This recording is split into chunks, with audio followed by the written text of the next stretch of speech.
جو تھے وہ سارے خیبر پختونخوا کے وزیروں کی پاکٹس میں چلے گئے، اور عوام کو کہتا تھا 1 ارب درخت لگا رہا ہوں، پورے اسلام آباد کے درخت جلا دیے، گرین بیلٹس جلا دی. تو وہ اسلام آباد مسلم لیگ نون کا تو نہیں ہے، وہ اسلام آباد حکومت پاکستان کا تو نہیں ہے، وہ اسلام آباد 22 کروڑ عوام کا ہے. وہ پاکستان کی، وہ اسلام آباد حکومت کا نہیں ہے، وہ اسلام آباد پاکستان کی امانت ہے. اور جب تم نے دیکھا کہ لوگ نہیں آئے، تمہیں مسترد کر دیا لوگوں نے، تو تم یہ بہانہ بنا کے نکل گئے، اور بعد میں آ کے کہتے ہو کہ ایک چھوٹی سی تقریر کر کے تم دوڑ گئے، اور بعد میں آ کے لوگوں کو یہ کہتے ہو کہ میں نے ان کو روکا ہوا تھا کیونکہ وہاں پر آگ اور خون اور فساد ہو جانا تھا. اس سے زیادہ فساد اور کیا ہوتا ہے؟ اس کے بعد باقی کیا بچتا ہے؟ پولیس والوں کی سینوں میں تم نے کھڑے ہو کے گولیاں ماری، اس کے بعد اور کون سا فساد بچتا ہے؟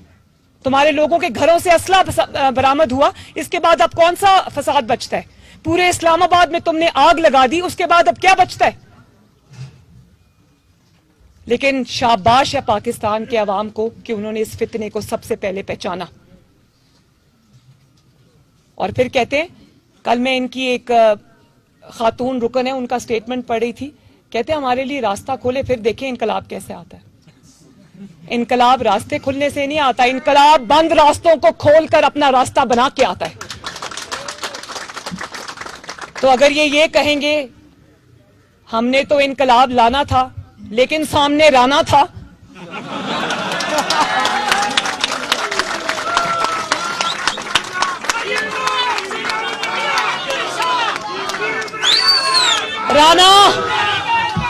رانا ثناء اللہ تو تھا، رانا ثناء اللہ تو تھا، رانا ثناء اللہ رہے گا انشاءاللہ. رانا ثناء اللہ اس دھرتی کا بیٹا ہے.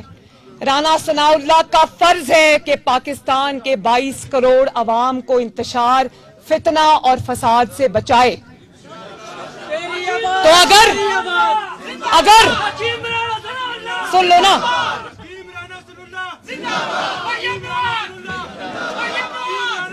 تیمینہ آنٹی آپ سن رہی ہیں، وہ کہہ رہے حکیم رانا ثناء اللہ.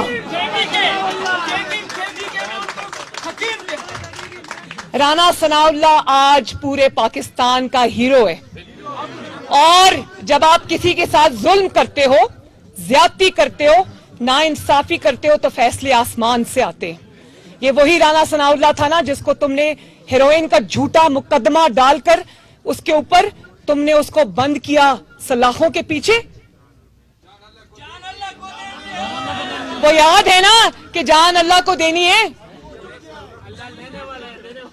اور آج اللہ تعالیٰ کا فیصلہ آیا تو آج وہی رانا ثناء اللہ ان کے آگے پاکستان کے لیے دیوار بن کر ڈٹ کے کھڑا ہے.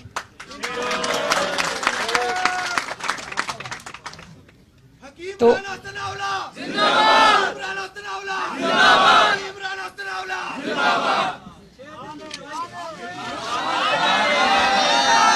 رالے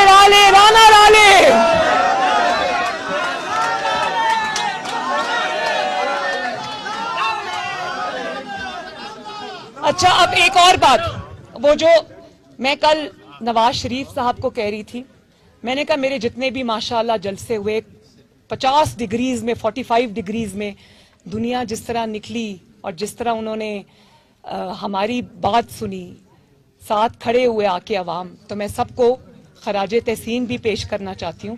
لیکن میں نے کل میاں صاحب کو ایک بات کہی، میں نے کہا کہ کراؤڈ کی طرف سے جتنا رسپانس فرا گوگی کے نام پہ آتا ہے اتنا کسی کے نام پہ نہیں آتا.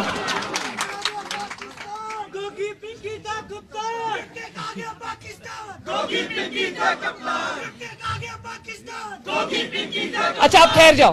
اب فرا گوگی کو نیب نے نوٹس بھیجا کہ جواب دو، یہ لوٹ مار جو تم نے کی ہے اس کا جواب دو، اپنے ذاتی ملازموں کے ناموں پہ، اپنے کوکس کے نام پہ، اپنے نوکروں کے نام پہ. تو کل نیب نے کہا کہ فرا گوگی صاحبہ کا جواب آیا ان کے لائر کے ذریعے کہ فرا گوگی صاحبہ تو کوئی پبلک آفس ہولڈر نہیں ہے، اس لیے ان سے سوال نہیں پوچھا جا سکتا. تو ہم بھی تو یہی کہہ رہے ہیں کہ وہ تو پبلک آفس ہولڈر نہیں تھی، تو تو پھر اس کو وزیر اعلیٰ پنجاب کے عہدے پہ کس نے بٹھایا تھا؟ پھر اگر وہ پبلک آفس ہولڈر نہیں تھی تو کس نے اس کو یہ اختیار دیا تھا کہ کروڑوں روپیہ رشوت لے کر وہ لوگوں کی پوسٹنگ، ٹرانسفرز اور تبدیلیاں کرائے؟ کس نے اس کو یہ حق دیا تھا کہ پنجاب کے عوام کا مال بٹور کر وہ سیدھا بنی گالا کی ٹرین پر چڑھائے جو سیدھا اہلیہ محترمہ کے پاس جاتی ہے؟